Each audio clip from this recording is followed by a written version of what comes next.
I'm not going to try to make this about who you think I might try to make this about, but I would like to talk about the biggest Miami Dolphins weaknesses heading into the 2022 season.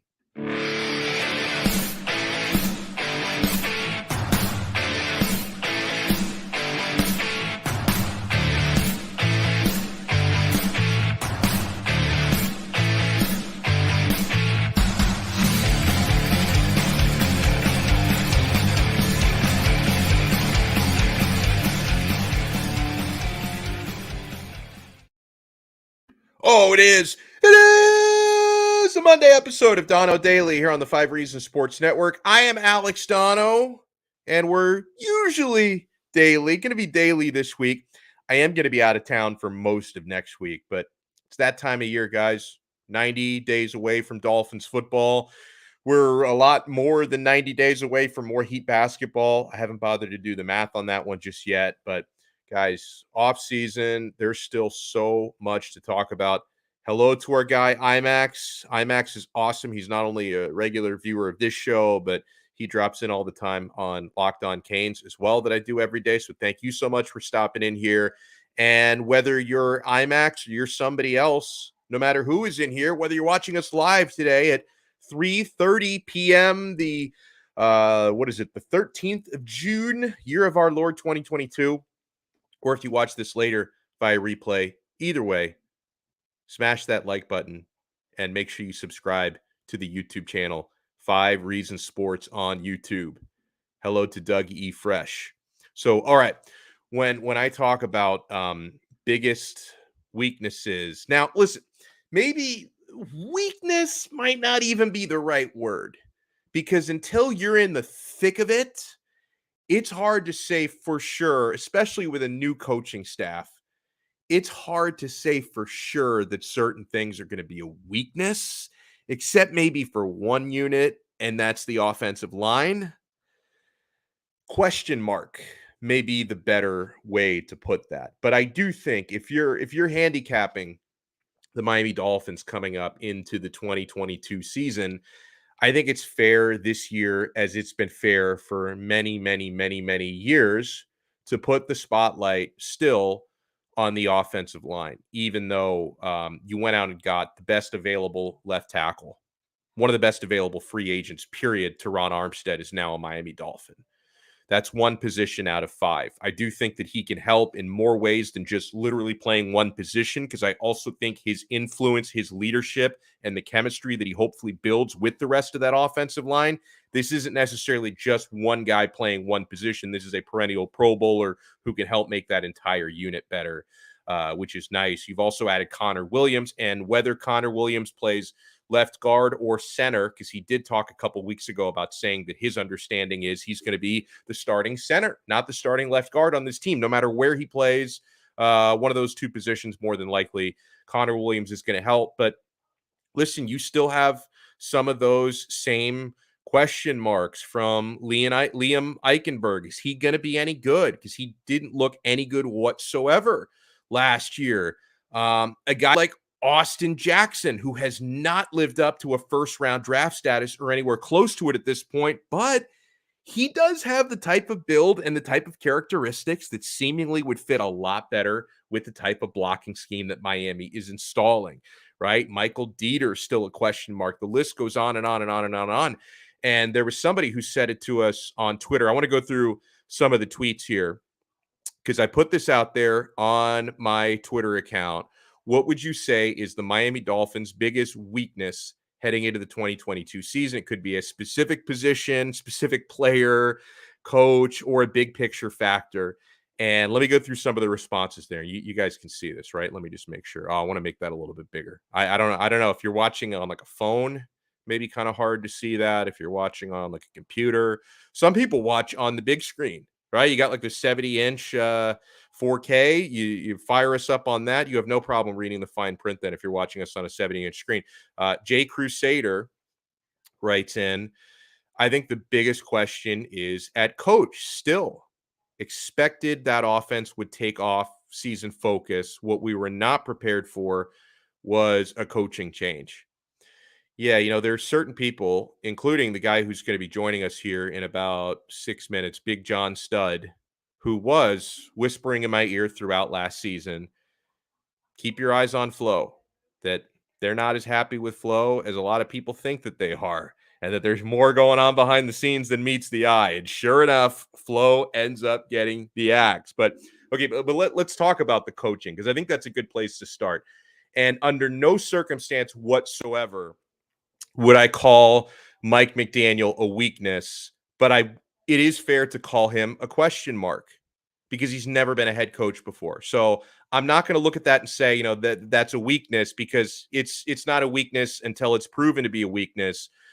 Brilliant offensive mind, has worked with some of the best, coming up with the Shanahan family over the last several years. He and Kyle very close, was mentored by Mike Shanahan back in the day, and they've praised what he's able to do designing plays, and also the way that he can teach pretty complicated schemes in a really simple manner.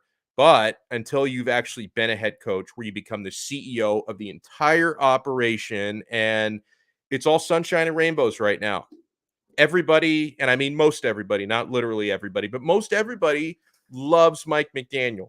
Awesome personality. I think people have been like really starving to have somebody with an innovative offensive mind again after, Brian Flores. I don't even think he knows anything about offense whatsoever. So people are excited for just kind of the breath of fresh air that Mike McDaniel is bringing. But it is fair to say it's a question mark, because everyone's happy when you're 0-0, and we're all imagining what, a Super Bowl parade might look like, because I'm not old enough to have actually seen one. But if you do hit a losing streak, some adversity, then we're going to find out what the guy is made of. So I would not call it a weakness, but I would call it a question mark. But I also like the staff that he's putting together. In fact, when we talk about offensive line being a potential weakness, I'm excited for the coaching that they're going to get from Matt Applebaum, right? And they kept Lem, but he's like third in command now. Like, he's nowhere near being the decision maker at offensive line coach. Yeah, you see Mike in Canada. In Canada, eh? I think the offensive line is. I'm trying to do it. The only word I can really pronounce in Canadian lingo is a, but he says the offensive line since 2003. No doubt about that one, eh? Pard says we're an Armstead injury away from carnage, he's saying there.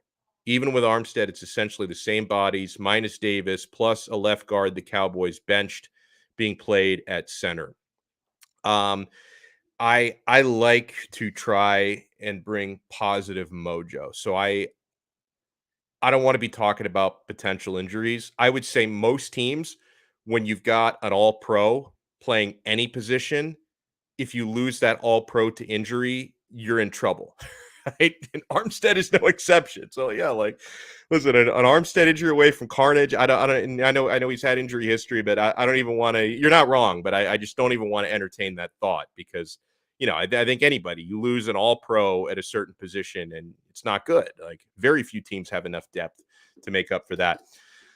He says, any answer, this is Fin fan Steve, says, any answer other than quarterback or but quarterback is straight wrong. It's the most important position in all of sports. Great quarterbacks make the positions around him better. Maybe we have a great one. Maybe we don't.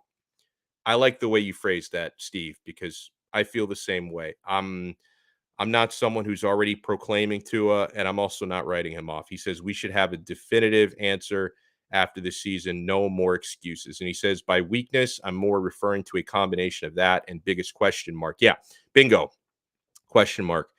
I think we got a quote tweet. Let me pull that up from our guy. Oh, Rafa in Miami sent us to get Uncle Rico. What is that supposed to signify? Throwing things? He also says, for me, it will continue to be the O-line until they finally prove themselves. But on paper, at least, it looks much improved. Hashtag Phins up. So yeah, I like your positivity as well there. Let's bring in our guy. This guy, he brings me Dolphin positivity on the regular. Big John Stud. How we doing, sir? What's up, man? I'm doing good, man. I'm doing good. I hope so, man. All right, so I gave you a heads up on this Give me one. 1 second. Hold on. What? Oh, Your okay. mom said to eat. I need to get an hour. I'm saying to you now, close the door. I tried to get out. Close door. Fuck that. Hello?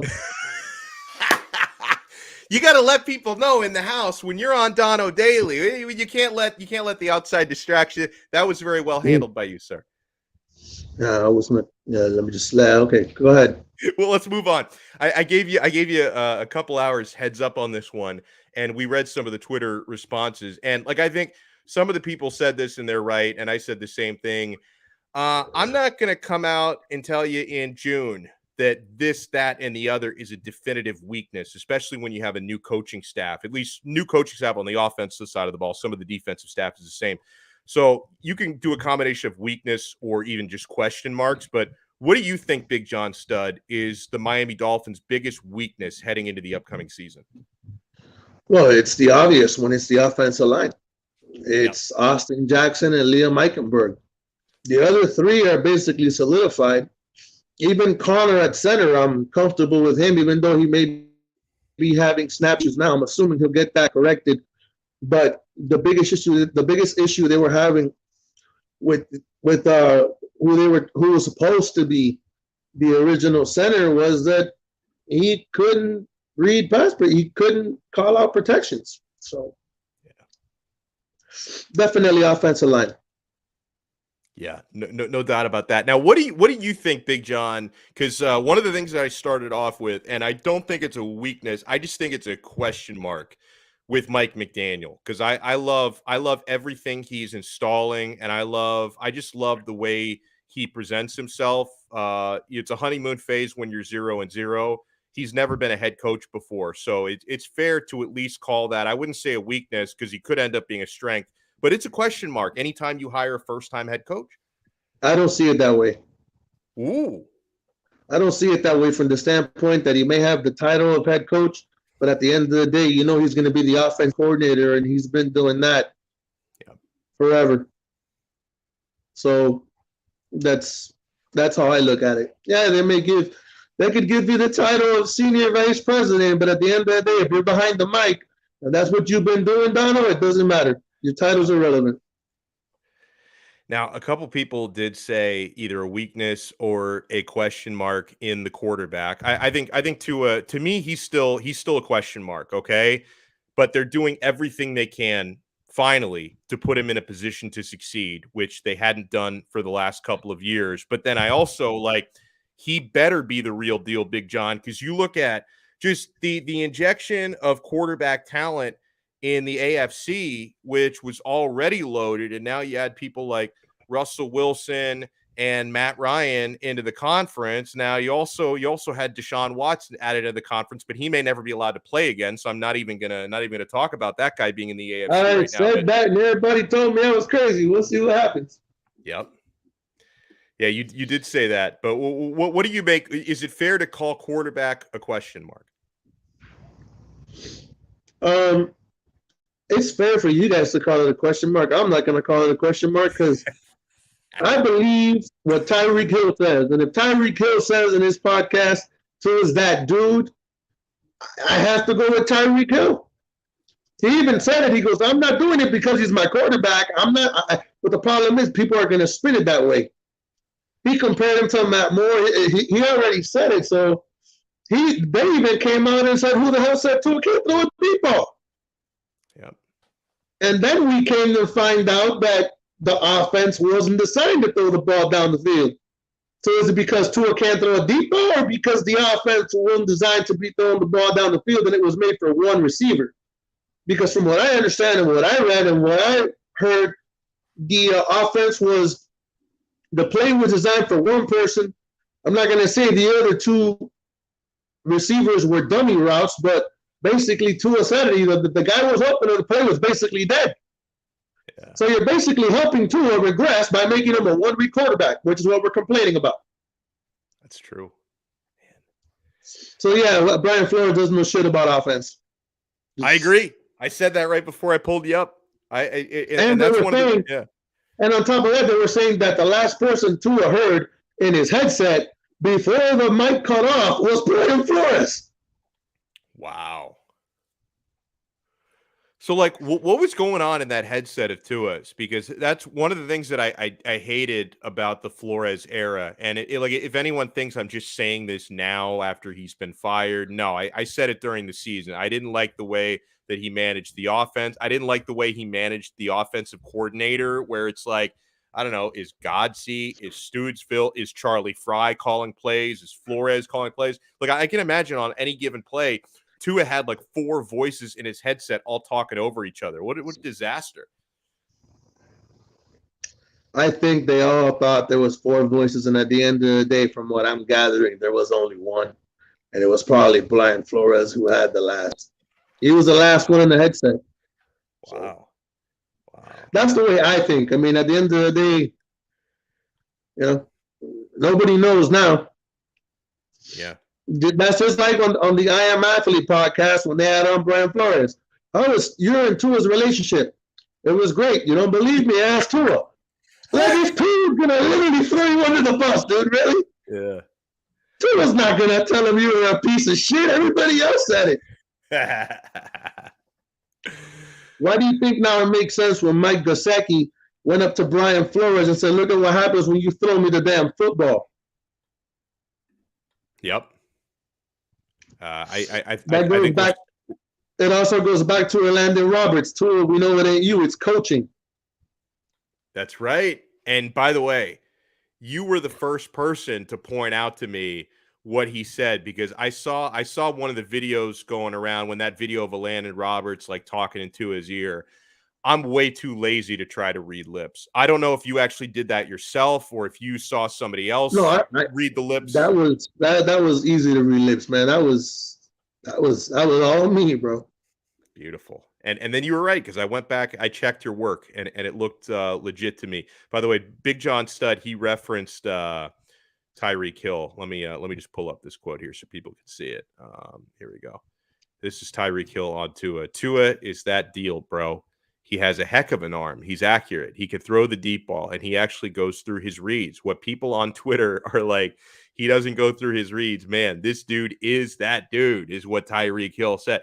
I don't know if Nick Hicks has gotten control of Tyreek Hill's Twitter account, or no, that was actually a quote. That wasn't even from his podcast. That was a quote from his podcast. Yep. It comes out of his mouth. So beautiful. I love that. Big John Stud is with us here on Donno Daily. This is funny by Brooklyn Rob. Tua's headset was like an 80s party line. Oh, man. Doug E. Fresh says, biggest weakness equals losing to Buffalo. The past 10 years with 40 games, the Phins are 5. Wait, is that true? 5-30. I hadn't gone back that far. Is 5-35 in the last 40 games? They own us, and that has to. I mean, Liz, I knew it was bad. I didn't realize it was that bad. If can someone check his work if that's correct? But man, we can at least get a split with Buffalo this season, right? I mean, that's going to be a mega matchup this year. In case you guys are wondering, it is hot as shit outside in the backyard, bro. Oh my God, I bet. And I had to come back because you already saw what's going on inside. Yeah, get out there while you can. So this is gonna be like, by the time we're done chatting, it's gonna be like a wet T-shirt contest out there. You're wearing the white T-shirt out there in the humidity. You give us all a free show. There's nothing to see, bro. Nothing to see. Oh my God. Nothing to see, bro. At all. So we talked about question marks, potential weaknesses. What do you think is the biggest strength on this team, or some of them? Because obviously wide receiver, I think it goes without saying now, is a to huge me, the strength. biggest strength on this team is coaching. To me, the biggest strength on this team, forget receiver, forget running back, forget positions, coaching. You have a veteran offensive staff, you have a veteran offensive line coach who can teach, veteran defense. You have Sam Madison and Patrick Surtain teaching the cornerbacks. To me, the biggest improvement in Miami is coaching. And then we can go, receiver, running back.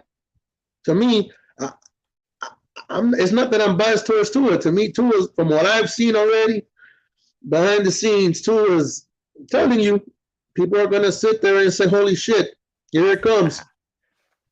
You know, and I've been telling that to you privately for a while now, and everybody's like, "Oh yeah, we know Tua can't throw." And Tua, I don't think Tyreek Hill would sit there and put his name on the line and say Tua can throw every throw unless he saw it. You're a 6-time Pro Bowler, dude. You're not going to mess up your brand, especially on your podcast. Yep. That doesn't make any sense.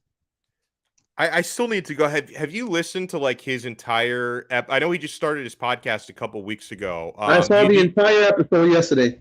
Is it like? Do you think that's something I'd be into? Like, is that like a good show, or is it just like good for some quotes every now and then?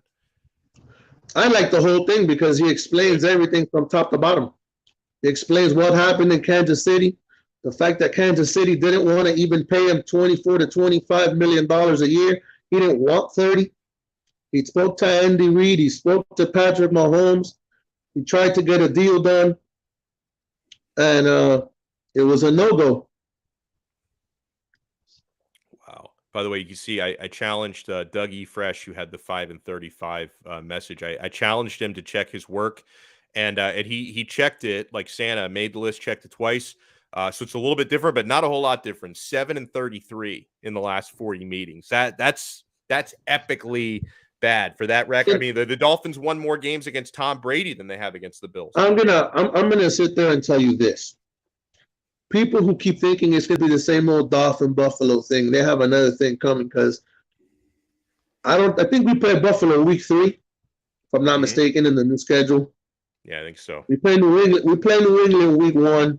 We play the Ravens, I think, week 2. I don't remember who we play week 4. But I'm pulling up the schedule, so I'll have it for you in a couple minutes here. All I know is every tough game that you would think is a tough game for Miami, they're playing at home. Oh, that's a good call. They play Minnesota at home. They play Green Bay at home. The hell, I had it up and then it. Oh, there we go. Can you see that? You can tell me my phone. I'm on the phone. You already know it's miniature. Oh yeah, that's true. That's what I always say when I try to share the screen. So yeah, you see. Yeah, they got New England won. Yeah, New England. Then who they got? Ravens. Yeah, Baltimore on the road. You're right. Week 3, home against the Bills.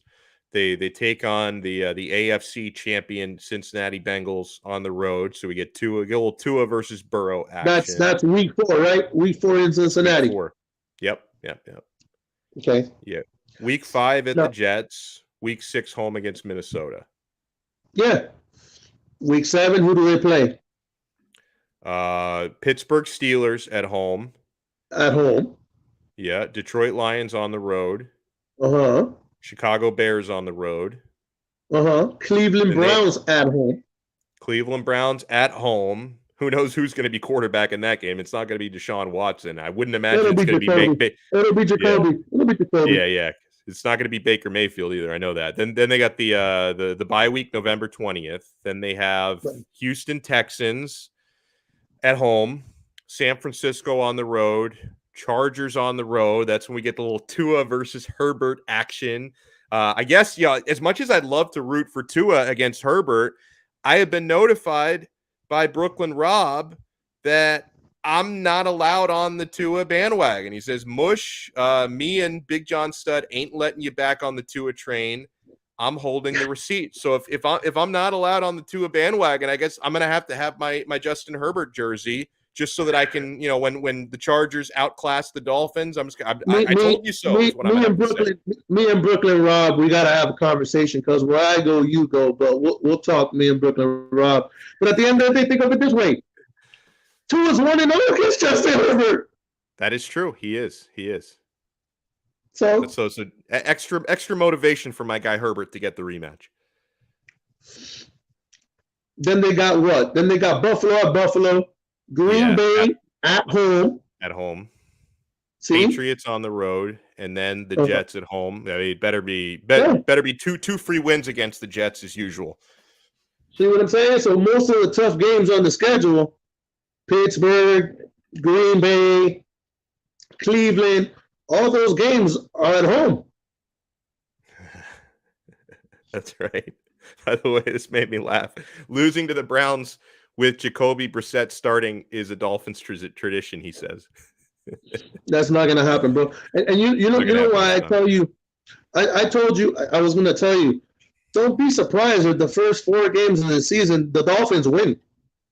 Just because of the fact that people have to adjust to the speed of our offense. Everybody on the field runs a 4 or faster from any position.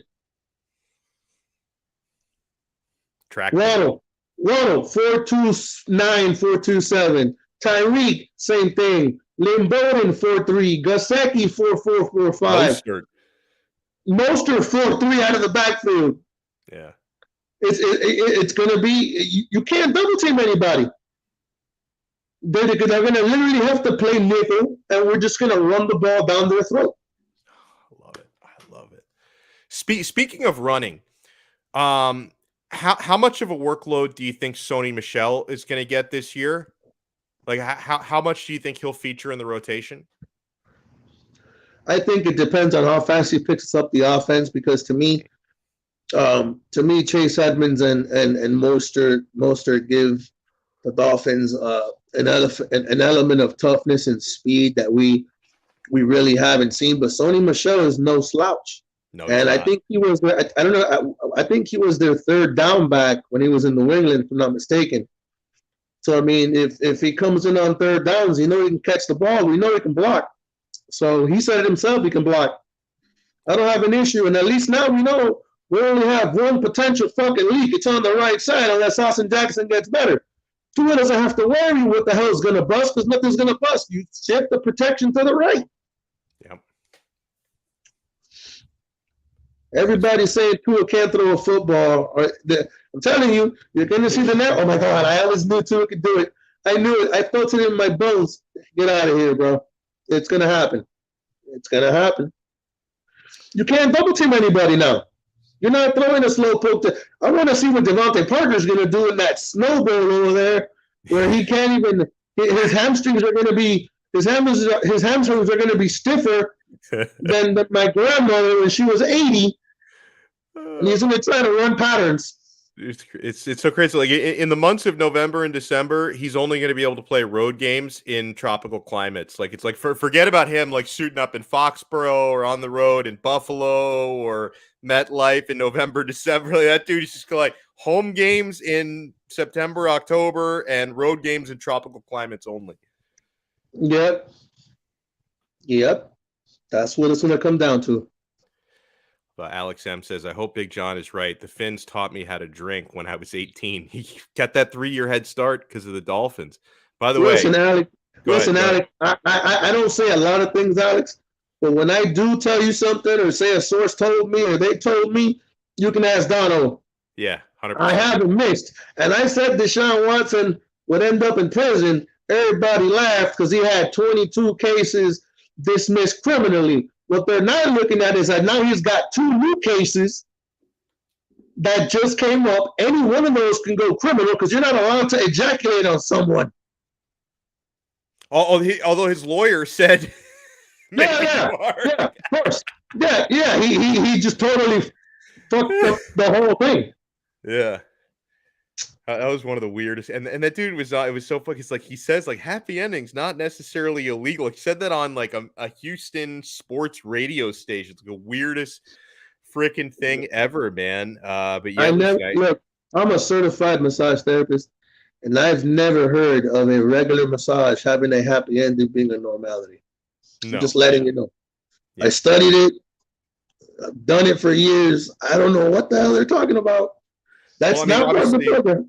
Yeah, well, there's nothing regular about the way Deshaun was finding these massages, because like if you're looking for a professional therapeutic massage, starting your search on Instagram is not like usually the way that like a regular Joe would go about. It's not even that. He had 66 women. 66. 66 women. It's 66. Not even. He's got a problem. Yeah. Huge problem. So something I wanted to get to before we run. Did you see the comments that our old pal LeBron James made on the shop about how, he could make an impact on the Miami Heat? Well, no shit, you're still one of the best players in the world. I don't necessarily want you back, bro. But do you think LeBron is known to go back to his exes, right? I mean, how many times did he go crawling back to Cleveland? Do you think LeBron James is trying to maybe sweet talk Pat Riley into one more run before he hangs it up? Well, he knows that at the end of the day, Pat Riley would take him back. Pat Riley has basically said it on different occasions. I mean, I don't remember the last time I heard it, but it wouldn't surprise me if Pat Riley took him back. I just think the only reason why we lost the series to Boston was Tyler Hero was injured the last 4 games of the series and didn't play. You got your second leading scorer on the team not even playing. And as good as Kyle Lowry is, he's not he's basically predictable. You know it's going to be a pick and roll. You can't get him. Tyler can go one-on-one, make his own shot. He's the only guy on the team besides Jimmy that can do it. And that's what I think at the end of the day ultimately down Miami. That was, to me, what happened. I think if Miami would have had Tyler, Miami beats. He played the first half, but you could tell he wasn't himself. He was injured. No, not at all. Not at all. But my problem is though, like earlier in the playoffs when he supposedly wasn't injured, he still wasn't playing well. So I kind of wondered like what, I don't know if it maybe was, the drama with the girlfriend. I don't know. He might have not been playing well, but you can't sag off of him. Yeah. Just his presence on the floor spaces the floor. It's not like I told you when I was talking to you, I said, I don't know what the hell Victor Oladipo's doing out there. Victor Oladipo is a great player, but Victor Oladipo is not Duncan Robinson. Even if Duncan Robinson isn't making shots, you have to cover Duncan Robinson. They were daring Victor Oladipo to shoot.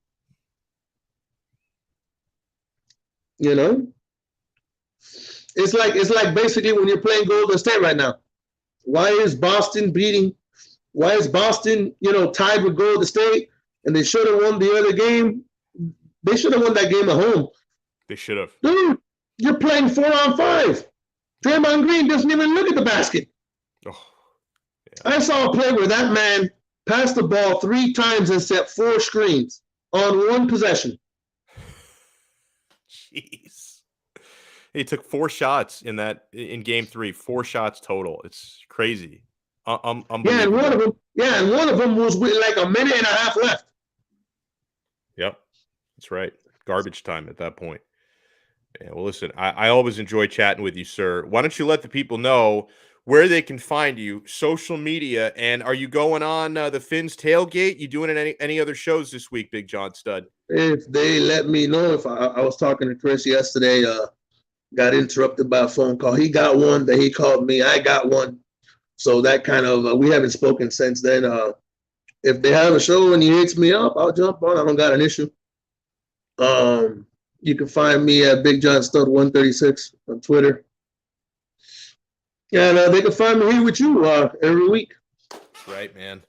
That is that. Yeah, I missed you last Friday because I had to axe the show last Friday because I did radio for way longer than I had expected, and then I had to run these errands for my wife, and it was pouring rain outside. It took me to get from El Portal to Coral Gables for like a 10-minute stop to Kendall took me over 2 hours. It was insane. It was absolutely insane. Like Big John Stud, I want to listen, as much as I love the 305 and I love Miami, I just want to move. The older I get, I just want to move to the middle of nowhere where there's like 8 people in a town, no traffic, no stoplights, just like one stop sign in the center of town, and just not have to deal with this mess. There are way too many people living here. Move to Hawaii, bro. They got like one street, one stoplight every 45 miles. Well, the thing is, I don't know if I'm welcome in Hawaii with some of the things I've said about Tua. Like, I don't know. Like, they're going to take one look at me. Wait a second. Like, did I ever tell you about the time when I befriended, Like I was like a wolf in sheep's clothing because I found this Hawaiian YouTube channel.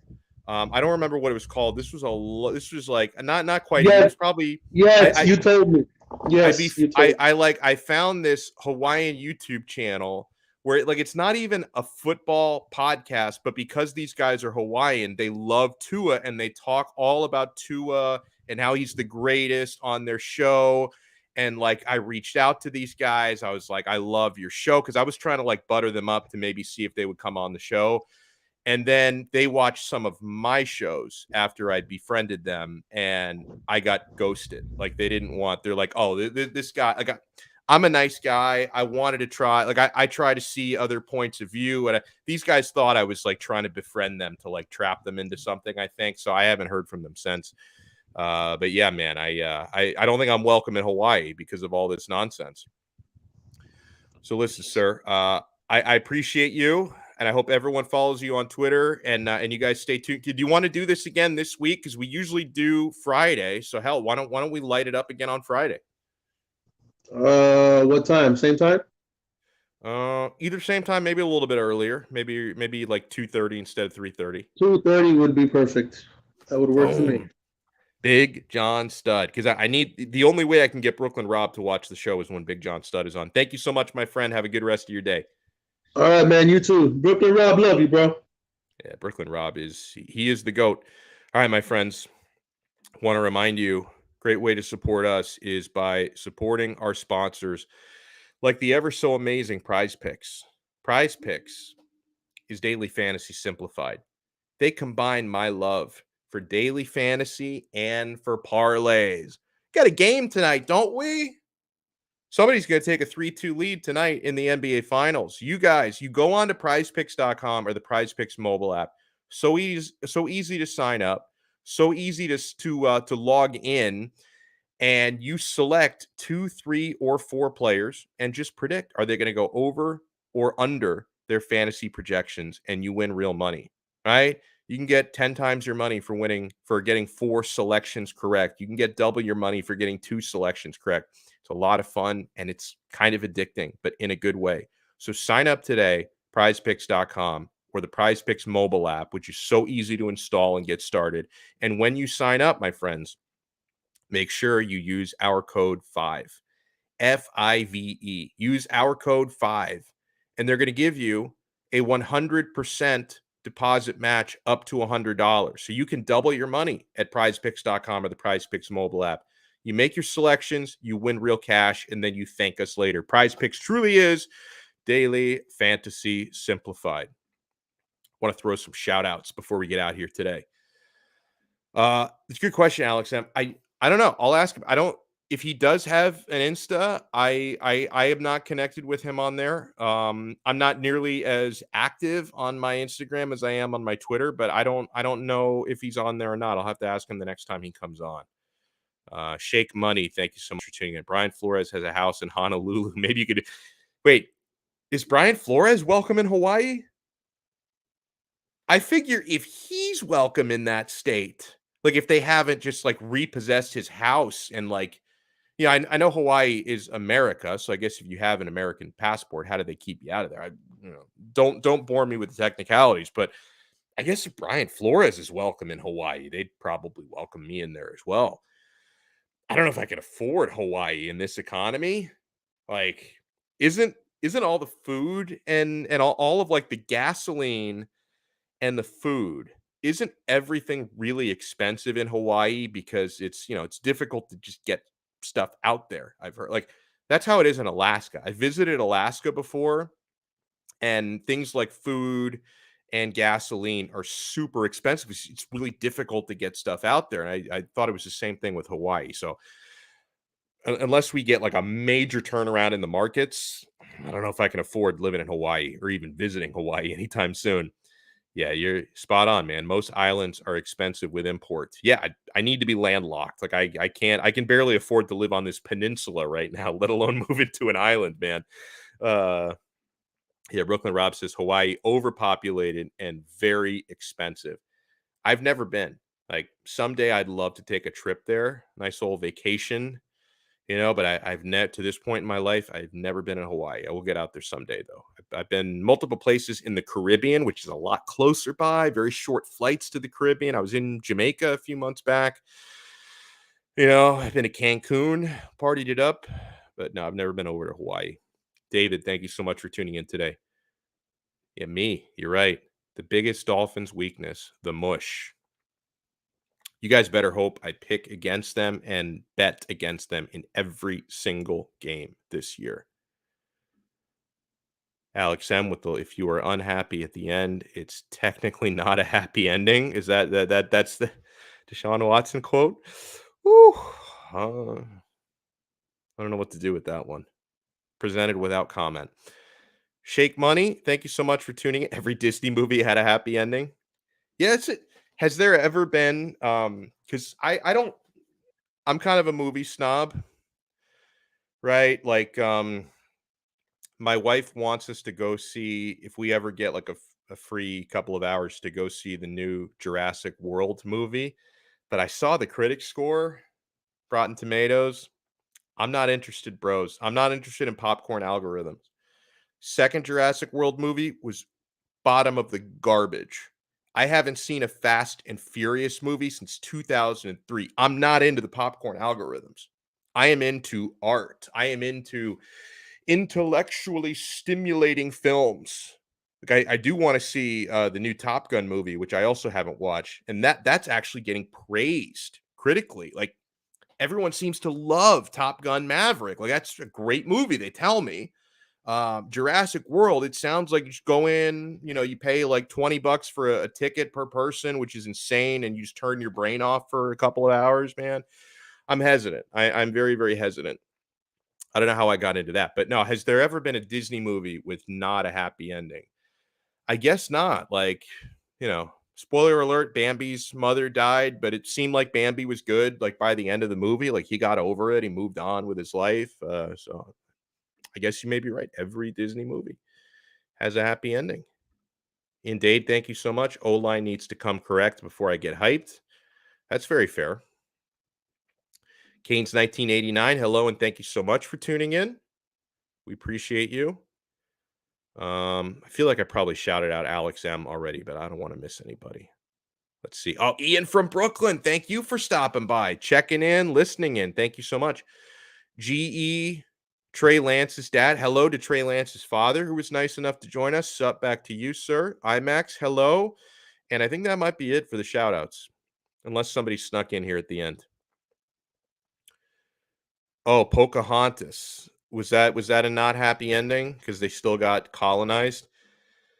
Didn't she and John Smith live happily ever after though? And that didn't happen in real life. Like in real life, she did not marry John Smith. She met somebody else, and I think the other person she married like gave her and her entire village smallpox, which is not a happy ending. That was real life. But in the movie, did she not have a happy ending? She and John Smith? I don't know. Infinity War, Thanos won. Yeah, but then they made another movie where they undid all of that. I guess you know what? I will allow that, actually. I will allow that because even though they made a sequel to that where they undid all of the bad, it's still, that's the way the movie ended. So David, I think you got it, sir. I think you got it. Oh, The Last Jedi is Disney. I don't know if it was necessarily an unhappy ending. It was just a bad movie. The Last Jedi. Oh. Alex M says, is Precious a Disney movie? I don't think so. I never saw it. Like, I know it won awards. I never saw Precious, but I don't think it was a Disney movie. All right. That'll do it for us. Huge shout out and thank you to everybody who tuned in. We will be back tomorrow. I think we'll be back in the 2:00 hour tomorrow. So we will talk to you then on another episode of Donno Daily on the 5 Reasons Sports Network. Hold on. I'm trying to find the outro before I can wrap it up. Here we go. See ya.